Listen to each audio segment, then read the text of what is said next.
O artigo 5º da Constituição Federal de 1988 garante os mesmos direitos fundamentais para os brasileiros e também estrangeiros. A pandemia sem precedentes que atingiu o Brasil e o mundo em 2020 teve efeitos mais duros a populações vulneráveis, como a situação dos imigrantes e refugiados. A falta de políticas públicas de saúde, a informalidade e o não recebimento de um auxílio estão entre as dificuldades mais sentidas. Olá, eu sou Bruno Romano, aluno do segundo semestre do curso de Direito da Unicesumar Londrina e juntamente com os meus colegas Dieire Maria, Felipe Martins, Guilherme Macop e Luiz Felipe Lima, vamos apresentar a nossa EP para vocês com o tema Imigrante e Refugiado, o problema da empregabilidade e inserção no mercado de trabalho.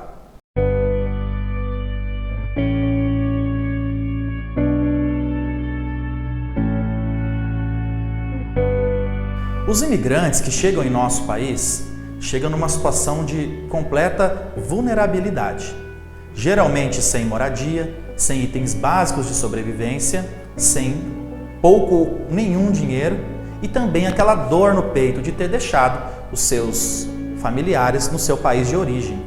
A falta de conhecimento e entendimento da língua portuguesa muitas vezes agrava ainda mais a situação. Notamos que não basta apenas o imigrante refugiado ter os mesmos direitos que um brasileiro na lei. É necessária uma intervenção pública de órgãos públicos e privados para que essa realidade seja completamente alterada. É neste contexto que entra a Caritas, um órgão da Igreja Católica que atua com imigrantes e refugiados em todo o Brasil. Para entender melhor o problema, notamos que, após a pandemia, a situação dessas pessoas piorou ainda mais. Muitos perderam os empregos porque trabalhavam como autônomos e então ficaram desempregados, sem moradia, sem condições mínimas de sobrevivência. Muitos estão à mercê de favores ou morando nas ruas. Segundo uma pesquisa realizada pela Agência das Nações Unidas para Migrações e pelo Ministério da Justiça e de Segurança Pública, metade dos migrantes que estavam trabalhando antes da pandemia perderam seus empregos. Na pesquisa, contamos com 2.475 migrantes participantes. 50% estava trabalhando antes da pandemia. Após a pandemia, esse número mudou para 70% de desempregados.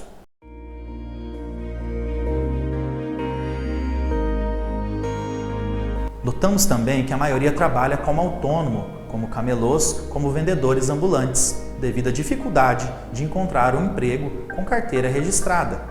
E isso fica evidente quando saímos nas ruas, em Londrina e região, percebemos que os vendedores das ruas, a maioria são estrangeiros.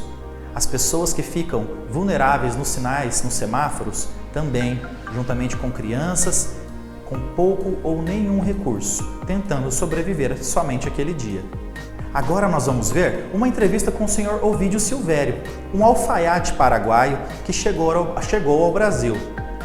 O nosso amigo Guilherme fez uma entrevista com ele.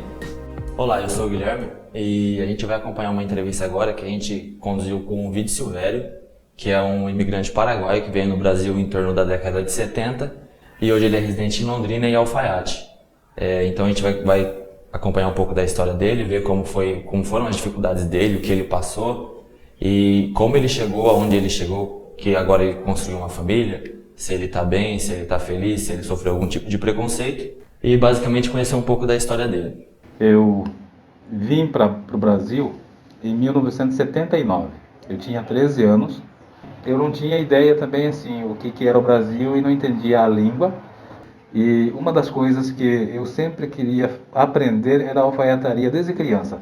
E só que eu pensei de fugir para voltar para casa de novo. E aí quando eu percebi que eu não podia mais voltar para casa dos meus pais, aí eu comecei a estudar a profissão de alfaiataria com os meus tios. Aí em 89 eu voltei para Assunção. De 2009 para cá estamos aqui em Londrina. Com relação, não sei se você sofreu alguma dificuldade ou algum preconceito. Então eu não tive esse preconceito de dizer que eu não conseguia trabalhar. Uma coisa assim que foi bem difícil para mim foi o primeiro ano de estudo, quando comecei a estudar em Foz. de eu não entender nada. As pessoas tiravam sarro de mim, assim, que eu não entendia nada, às vezes falavam besteiras e eu não entendia, né? E só tive uma pessoa que sempre me acompanhou, assim, que sempre me ajudou e me defendia de qualquer coisa, assim. Às vezes quando a pessoa falava qualquer coisa que eu não sabia, ele chegava e falava para mim assim: o fulano falou isso de você. E mesmo se tratando de muito tempo, você teve alguma dificuldade com relação à documentação? Porque agora você é naturalizado, né? Sim. Brasileiro. E aí, não sei se você teve alguma dificuldade. Muita dificuldade. Isso aí eu tive muita dificuldade. Na época eu lembro que custava quase $3.000 para fazer todo o encaminhamento. Eu não tinha um tostão, né? Então, assim, tinha muita viagem que teria que fazer de Assunção para Brasília, de Brasília para Curitiba e de volta para Assunção, e tudo isso tinha um custo muito elevado, além de pagar as documentações, né? Lá no colégio onde eu estudei, está com a minha documentação paraguaia. Acontece que depois disso eu fiz a documentação brasileira, então acaba eliminando tudo aquilo que eu tinha feito até então. Então hoje eu falo 3 idiomas, eu falo guarani, falo espanhol e falo português, né? Hoje eu sou professor, analfabeto e poliglota. Eu dou aula de alfaiataria hoje aqui, mas eu sou analfabeto no documento e sou poliglota porque falo 3 idiomas. Interessante o que disse o senhor Ovídio, né? Um poliglota analfabeto. Né? É interessante para pensarmos aí na burocracia e nas dificuldades que os migrantes e refugiados enfrentam no Brasil. Agora vamos ver uma entrevista com a Caritas, buscando entender o que é o órgão da Igreja Católica e o que ele faz para o auxílio de imigrantes e refugiados que chegam ao país, principalmente na cidade de Londrina. Oi, eu sou a Jane Maria, gostaria de fazer uma entrevista com a Ediane de Paula, coordenadora e assistente social da Caritas. Ediane, qual é o papel da Caritas em relação ao imigrante e refugiado? Obrigada, pelo convite. Eu que agradeço a oportunidade de estar falando sobre a questão da migração e refúgio, aqui no município de Londrina. Eu sou a Ediane, sou coordenadora de gestão aqui da migração e refúgio desde abril, sou assistente social de formação. Qual que foi o intuito? Vir para a Caritas para implantar o programa de atendimento aos migrantes, refugiados e apátridas, junto com a Secretaria Municipal de Assistência Social. Então, a Caritas, ela já tem um atendimento com o migrante desde 1995, desde a sua fundação, é um dos braços de atuação da Caritas. Então, a Caritas, ela é um organismo da Igreja Católica, Dentro disso, a Caritas, ela faz a atuação na defesa e garantia de direitos da pessoa refugiada. Nesse sentido, a Caritas, ela vem trabalhando na defesa e garantia de direitos desses migrantes e também das suas famílias. Então, na particularidade aqui da Caritas Arquidiocesana de Londrina, foi essa parceria com o poder público. A Caritas, ela atende os 16 municípios que compõem a Arquidiocese de Londrina. Das 15 entidades membros que nós temos no Paraná de Caritas, nas arquidioceses, 12 delas atendem migrantes e refugiados. Quantos refugiados vocês atendem por mês? Então, o quantitativo de imigrantes, ele vem sendo detalhado, desde o número expressivo que nós atendemos no ano passado, de 2020, ele se permeia mais na região norte de Londrina. Nós começamos a dar visibilidade aos migrantes, no sentido de registro das informações e também o mapeamento. Somente em Londrina, nós atendemos cerca de 200 migrantes mensalmente. O setor de serviço social e psicologia identificou cerca de 40 famílias de imigrantes que necessitam de acompanhamento mais sistemático no que diz respeito à questão de violações de direitos, de questões mais graves. Qual é o nível de informação que o refugiado chega até a Caritas? Muitos deles vêm com alguns familiares que já estão aqui, O maior número expressivo de imigrantes que nós temos em atendimento são os haitianos e os venezuelanos, porém a gente já atendeu mais de 20 nacionalidades. Os haitianos, como eles vieram há bastante tempo, então eles vêm com uma questão mais estabilizada no sentido de famílias. Já os venezuelanos, eles têm um conhecimento um pouco menor em relação à questão dos seus direitos, Muitos não sabem da questão do posto de saúde, do SUS, da própria política de assistência, política de educação. Porém, o que a gente percebe é que tem que ser um trabalho integrado entre as políticas públicas e a Caritas como uma contra-referência, uma referência no sentido de vinculação. Então, eu falo que esse perfil, de imigração, ele vem se alterando. A questão das próprias legislações que o governo coloca coloca, como também esse processo da crise humanitária, né, e da pandemia. Quando chega numa situação emergencial, qual o apoio à alimentação e acolhimento e moradia que eles têm? Quando temos esse processo, né, de chegada desse migrante, que ele não tem uma residência, não tem um estabelecimento fixo, né, no sentido de renda, de outras questões, né, nós fazemos a articulação com o Centro Pop, que é o local que atende pessoas em situação de rua, né. A Cáritas, ela oferece um suporte no sentido de viabilizar, em conjunto com a rede de serviços, esse trabalho e esse acolhimento, né. Como a população recebe o refugiado? Existe discriminação? É que muitas vezes, né, o brasileiro tem muito essa receptividade quanto ao migrante, no sentido de acolhida mesmo, né? Os migrantes até relatam sempre essa questão de que eles têm muita ajuda aqui, que eles têm muita contribuição, que eles têm muito apoio. Porém, as situações de discriminação, de xenofobia, elas ocorrem no sentido de muitas vezes os brasileiros se sentirem um pouco ameaçados com as diferentes culturas, né, com os diferentes... causa um estranhamento no sentido de não conhecer. Muitos deles relatam que sofrem, né, situações no país que não conseguem, choram aqui porque comem e lá a família não come no país. Saberia de me dizer se o refugiado consegue facilmente emprego em nossa cidade? Nessa questão do trabalho, da busca pelo emprego, né, muitas vezes a gente tem algumas dificuldades no sentido das próprias experiências que o migrante tem no seu país e da sua formação. Muitos migrantes vêm com o histórico lá do seu país de formação, né, de faculdade. Aqui precisam trabalhar, né, em empregos que sejam mais em funções mais específicas, né, de trabalho, por exemplo, de limpeza, de Uber, de outras coisas para conseguir se manter. A gente procura orientar sobre a questão do mercado de trabalho, elaboração de currículos. Muitas têm procurado no sentido da língua, porque eles têm bastante acesso a idiomas. Por exemplo, os haitianos falam 3, 4 idiomas. Então, isso é um ponto positivo. E em Londrina, especificamente, o que a gente vê são os setores de serviços, né, que dão mais empregos. Lá em Rolândia, nós já temos um setor diferente, que é o dos frigoríficos. Contrata os bengaleses, por conta da questão do corte do frango, que para exportação ele tem que ter o corte halal, que fala, que é virado lá para Meca, né? Então, eles conseguem exportar a partir do momento que eles têm um selo de que tem muçulmanos ali. Existem pontos a serem melhorados? Gostaria de deixar aberto para você acrescentar mais alguma coisa.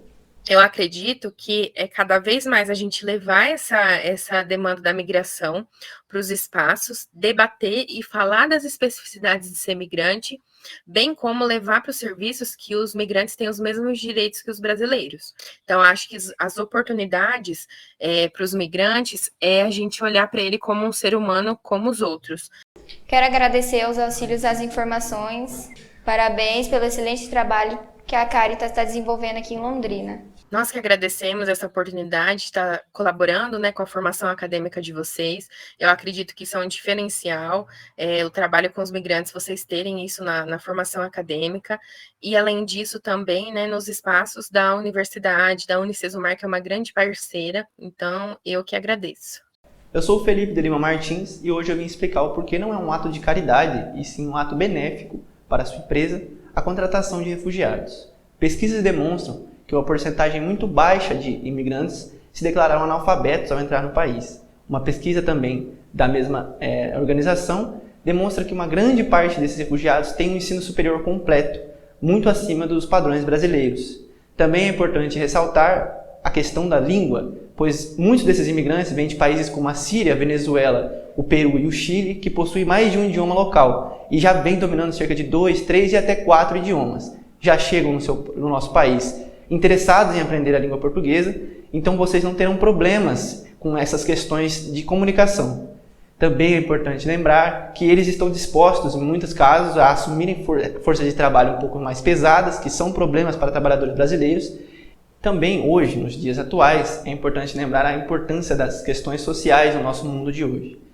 É importante, pois a geração Y dá muito valor a esses valores sociais e para que investidores novos dessas idades um pouco abaixo do que nós estamos acostumados com o mercado de trabalho, eles valorizam extremamente empresas que possuem essa diversidade étnica.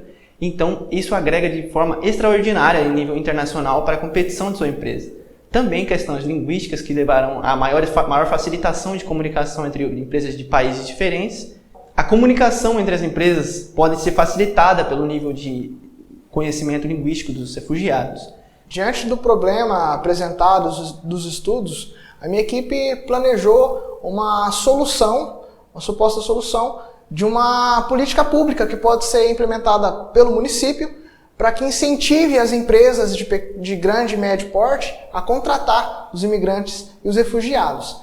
A solução seria: uma empresa que tem um número X de funcionários contratasse 5% de imigrante ou refugiado, ela tem um incentivo fiscal, ela pagar uma quantidade menor de imposto, para incentivar a empresa a realizar essa contratação. Em contrapartida, o imigrante refugiado não teria mais a necessidade de ter o seu sustento provido pelo governo. Ele teria o seu salário, teria a sua dignidade, poderia trabalhar. E nós sabemos que o trabalho é o que movimenta a economia.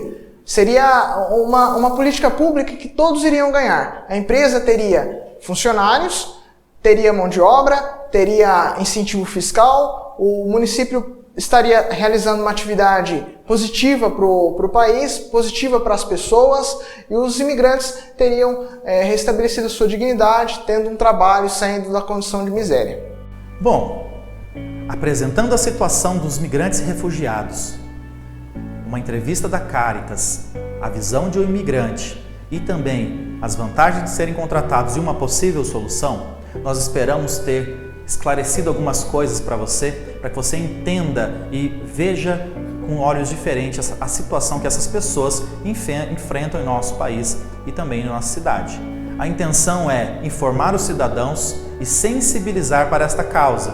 Também conscientizar os empresários, mostrando as vantagens e os benefícios que ele possui ao contratar um imigrante para sua empresa e as atividades positivas que isso pode gerar para toda a sociedade. São ações que podem ajudar a extinguir ou diminuir a situação de desemprego e vulnerabilidade dos refugiados, assim melhorando o desempenho socioeconômico, tirando pessoas da miséria, da pobreza, do crime e da dificuldade.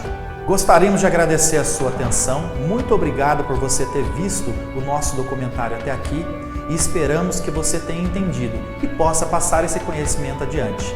Compartilhe com quem você puder, compartilhe com quem precisa saber disso. Muito obrigado e um forte abraço!